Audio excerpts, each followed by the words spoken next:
Hello friends, today we're going to be talking about how to make money with short-term rentals.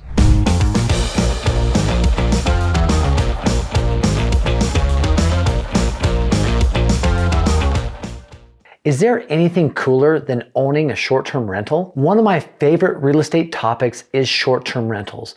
And I've talked about it in other videos, but I love this strategy. And how to make money with short-term rentals is probably one of my most requested videos. So today, we're gonna dive into the basics about how to make money with short-term rentals. Now, as I already said, I love short-term rentals, and it's probably one of the funnest ways to get involved in real estate. Why? Because you can actually own your own short-term rental, rent it out, make money, but go visit there anytime you want. And essentially, you could build up a portfolio of short-term rentals all over the world and go visit those places anytime you wanted to and still make money from them. But before I get that deep into short-term rentals, I really want to break down the basics of how to make money with short-term rentals. I want to explain what they are and how they came about. I also want to explain how and why they're money makers, but also throw caution to the wind with some of the challenges that could be presented with short-term rentals. And finally, I want to break down the financial aspect of short-term rentals and how I can set you up for success by owning your own short-term rentals. If you're ready, let's go. So what is a short-term rental? A short-term rental is exactly that. It's a place that's being rented out for a short time, typically less than 30 days, but typically longer than a couple of nights. Now, I've stayed at short-term rentals where I've stayed one night, but typically most short-term rental owners don't want to have to pay for a cleaner to come in when somebody stays one night, right? They want 2-3 nights at a minimum, but something less than 30 days. So instead of a long-term rental where somebody pays for a month and has a contract for maybe a year or more, a short-term rental is typically shorter stays, and it's similar to the price somebody might pay, usually even more than staying at a hotel. So it can be much more lucrative than long-term rentals. Now, short-term rentals are fairly new. It's really something that came about maybe 10 or 15 years ago. And people have gotten really creative with short-term rentals.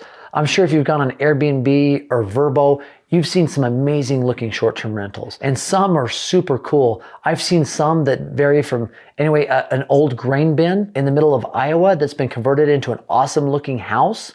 Right? Outside doesn't look like much, but when you go inside, it's a beautiful short-term rental. I've seen some that have been a tree house in the forest that is just amazing. Probably my favorite one though is a home up in Cottonwood, Idaho. Most of you never heard of that. Matter of fact, the state penitentiary is up close to there, but it's a dog. It's a house in the shape of a dog that is a short-term rental. And if you were to Google awesome looking short-term rentals or dog house in Idaho short-term rental, you'd see it. It's pretty crazy what people are willing to do, but that type of uniqueness is what really can set a short-term rental apart from another one, and it gives you flexibility as an owner to do some crazy awesome things.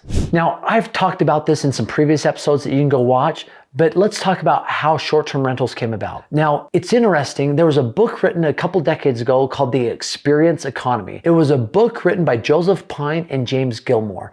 And essentially, this is what they said, that the 30s, 40s, 50s, we were a commodities economy, right? Like we had commodities, right? We had this commodity, that commodity. It was pretty same across the board. Shortly after that, we had the goods economy, right?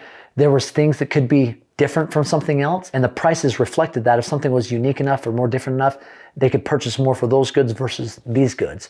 And so we're the goods of commodities. And then by the 70s, 80s, maybe early 90s, we jumped into what was called the service economy. This is where businesses or people paid for services that were performed. But as time went on, as we entered the 2000s, we entered what was called the experience economy. Think about it. It's where you want to pay for an experience.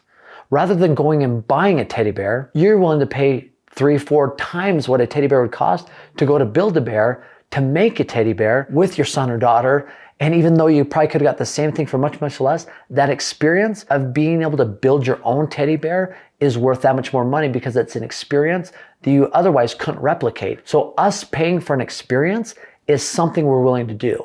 And that's exactly what a short-term rental is. It gives you the ability to experience wherever you're visiting as if you were a local, or even maybe more than a local. It might have a hot tub. It might have some really cool things associated with it. So that experience of going and maybe going to a hotel versus going to a home or a condo that's unique and different and exciting is going to provide you the experience. And most of us are willing to pay more money for an experience versus just staying at a hotel. Anytime I travel with my family, I try to find Airbnbs because I love that experience. And I think most of us fall into that category. So it's a great time to be there. We are living the experience economy. I remember clear back when the 2002 Olympics were coming to Salt Lake. I remember I had a condo just south of Salt Lake.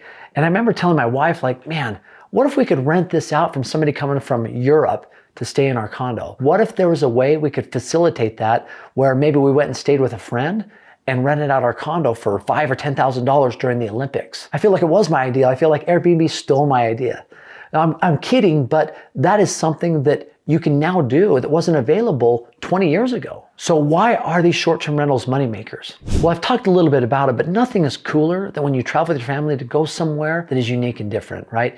It's definitely in high demand. I mean, there's always homes being brought on those platforms of Airbnb and Vrbo that are unique and different. So rather than staying at a hotel, as I mentioned, people want the experience to stay someplace in a home or a condo or a townhome, something that's unique and different.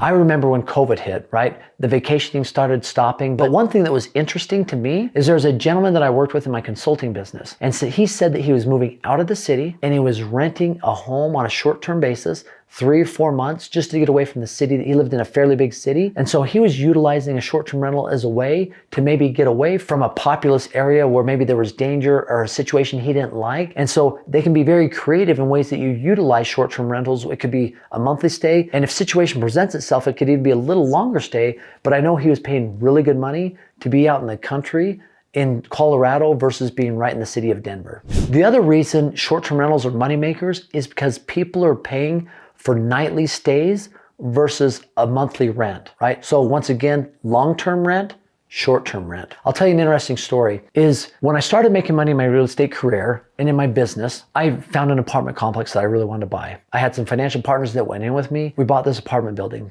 And I remember, and this was probably about 20 years ago, maybe 18, 19 years ago, but I remember purchasing this apartment complex and I remember being like, holy cow, this apartment complex of 46 doors just yielded gross revenue that month of $25,000. Now, I own a short-term rental in close to Yellowstone, and our best month ever in that short-term rental in July of last year was $38,000 in 1 month. So I look at that and I say, holy cow, $38,000 in 1 month from one door, one house, one building versus 46 doors, 46 tenants is kind of wild.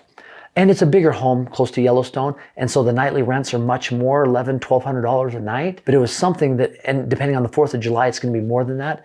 But it brought in more money, one residence, than a whole apartment complex. Now that apartment complex now is probably bringing in a lot more money.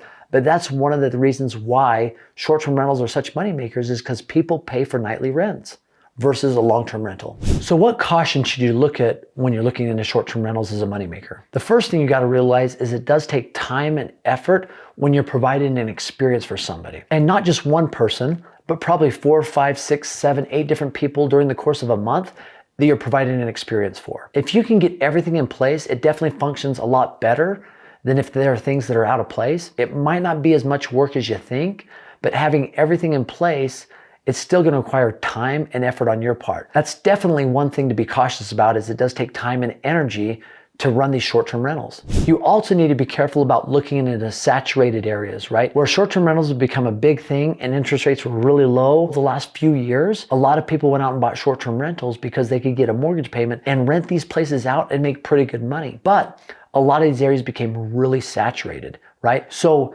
if you're in one of those areas, you've got to do something to set yourself apart as other short-term rentals.